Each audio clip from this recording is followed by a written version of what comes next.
All right, let's jump straight into this explainer, where we're going to forensically examine what is, honestly, probably the most infamous piece of paper in sports history. Back in January 2021, the Spanish newspaper El Mundo dropped an absolute bombshell.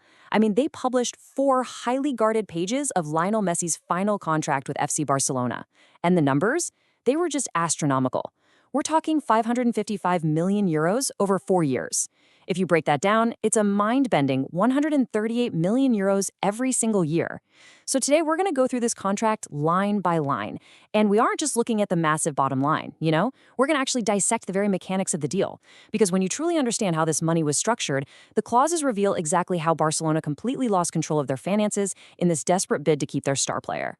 555,237,619 euros. Just let that figure really sink in for a second. To put that into perspective, that 138 million euros a year translates to roughly 378,000 euros every single day, literally every day. This became the biggest athlete contract ever leaked to the public, towering over the payrolls of entire professional sports franchises. For a lot of football clubs across Europe, just generating 138 million euros in total annual revenue is a pipe dream, let alone paying that entire amount to a single employee. But, while that top-line number is shocking, it isn't actually the real story. The true financial danger was buried deep in the fine print.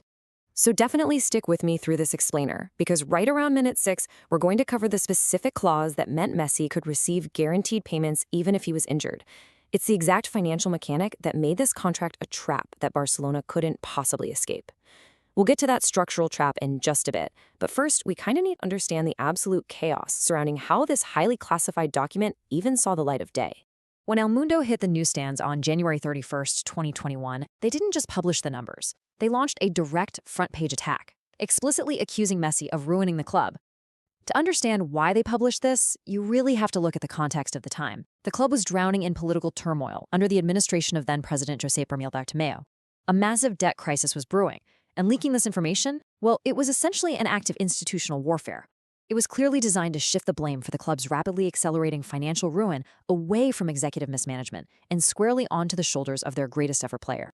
And what makes this leak a genuine true crime-level mystery is that only 4 copies of this 30-page contract existed in the entire world. Just 4.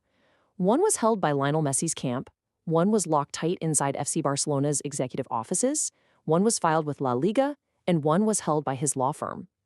That means someone within that incredibly tight, highly privileged inner circle deliberately leaked a confidential document to the press.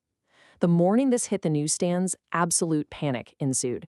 Both Messi's camp and the club instantly announced severe legal action, just trading threats and accusations left and right. To this day, the true source remains unconfirmed, but the leak itself gave us a completely unfiltered look into the extreme mechanics of modern footballnomics.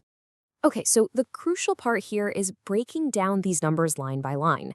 That 555 million total wasn't just, handed over in a briefcase. It was a complex stack of 4 main components, and it was uniquely split between employment and image rights. Under standard Spanish tax law, clubs typically structure deals with an 85% employment and 15% image rights split. But Barcelona actually paid a massive premium well above standard market rates on those image rights, just to accommodate Messi's unprecedented global brand value. And when you crack open the ledger and see how this compensation was actually allocated, you really start to see the structural trap Barcelona built for themselves. The very foundation of the deal was a guaranteed fixed base salary of around 71 million euros a year. Just stop and think about what a figure like that does to a club's internal wage structure. Before he even kicked a ball, before a single performance metric was met, this base figure alone made him the highest paid player on earth. For some context, that base salary by itself was more than double what most world-class superstars at rival clubs were earning in totality. It instantly shattered any semblance of wage parity within the Barcelona dressing room. But here's the crazy part. The base salary was just the entry fee. The second component is this staggering renewal bonus of over 115 million euros. Now, this wasn't a reward for winning the Champions League or, securing the domestic title. No, this was a one-off payment given to him literally just as a thank you for signing the extension. Why on earth agree to this? Well, Barcelona was desperately trying to fend off state-backed clubs like Paris Saint-Germain and Manchester City, who could offer astronomical signing bonuses of their own. So this 115 million was earned the exact second his pen left the paper. And the financial gymnastics certainly didn't stop there. The third major component was a massive loyalty bonus of nearly 78 million euros. Usually, clubs structured these massive bonuses during a player's peak to spread out the accounting hit over several years rather than taking the massive financial blow all at once. This payment was triggered simply by Messi remaining a Barcelona player on specific dates across the duration of the deal. So they effectively created a ticking time bomb of deferred payments that the club would have to honor, completely regardless of what their future financial health looked like. Finally, we have the variable performance bonuses. These were the incentives he actually had to earn out there on the pitch. But let's be real, for a player of his caliber, these were almost guaranteed top-ups. For instance, if you played more than 60% of matches, boom, he got a bonus. Barring a horrific long-term injury, hitting 60% was an absolute certainty. Winning La Liga or the Copa del Rey triggered even further payments. Progressing through the Champions League or winning it outright for about 3.5 million euros added to the pile. Even securing the FIFA Best Award brought in roughly 700,000 euros. Look, I want to pause here for a second because this loyalty bonus structure actually tells you a lot more about Barcelona's negotiating weakness than it does about Messi's greed. When you look closely at that 115 million euro renewal fee and the 78 million euro loyalty bonus, you realize Barcelona gave away nearly 200 million euros just for him signing the paper and staying put. Clubs operating from a position of strength simply do not hand out numbers like that. This reveals complete capitulation at the negotiating table. The executives were absolutely terrified of the PR disaster of losing him, and they literally mortgaged the entire future of the institution just to delay that inevitable reality. And the true accounting nightmare of this capitulation became perfectly clear right at the very end of the contract. Because that loyalty bonus was paid in delayed installments, by the time the deal expired, Barcelona still owed Messi around 39 million euros. This was an inescapable legal obligation. Even as they were frantically trying to balance the books to sign new players years later, they were carrying this massive dead weight. Even if he walked out the door on a free transfer, they still had to pay him this money, because you simply can't renegotiate money you've already legally promised. Now, when you step back and separate all this money into two distinct categories, guaranteed cash versus variable incentives, a pretty terrifying reality emerges for the club. The guaranteed side, which includes that massive base salary, the renewal fee, and the loyalty bonus, absolutely completely dwarfs the performance-based incentives.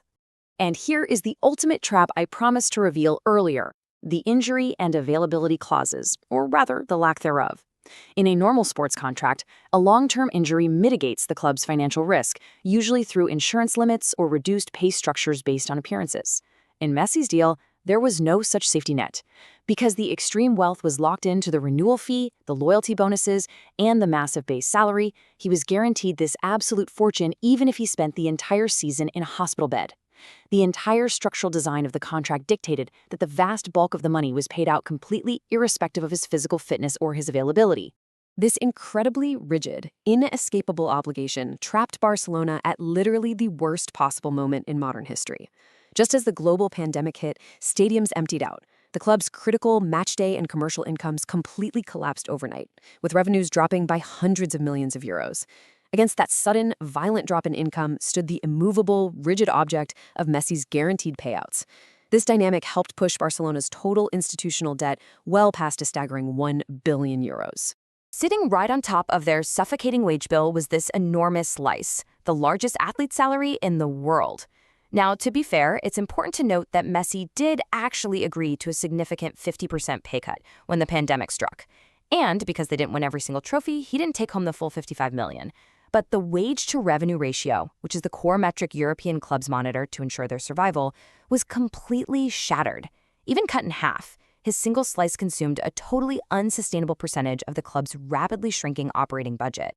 Which brings us to the tragic ending of this whole saga.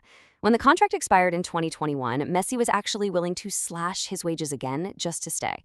But La Liga's financial fair play rules are uniquely strict. Unlike other leagues that punish you retrospectively, La Liga's salary cap is calculated strictly before the season starts, based directly on a club's current revenues. Because Barcelona's revenues had tanked, their salary cap was severely slashed. It became mathematically illegal for the club to register him, even for free, due to previous amortizations. And this forced the greatest player in their history into a tearful exit to Paris on a free transfer. But before we close the book on this explainer, we really have to look at the other side of the ledger to see the true complexity of this financial dilemma. During these years, his Champions League average match ratings were consistently elite, often making him the highest-rated player in the tournament.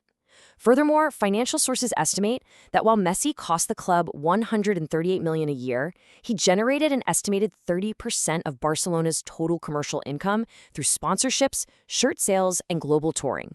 His undeniable on-field and off-field commercial value was just staggering. So we have to end on the ultimate question here. Given the joy he brought, the trophies he delivered, and the sheer commercial weight he carried on his shoulders, was Messi worth every single euro of that $555 million? Or was this contract the fatal blow that finally broke an empire,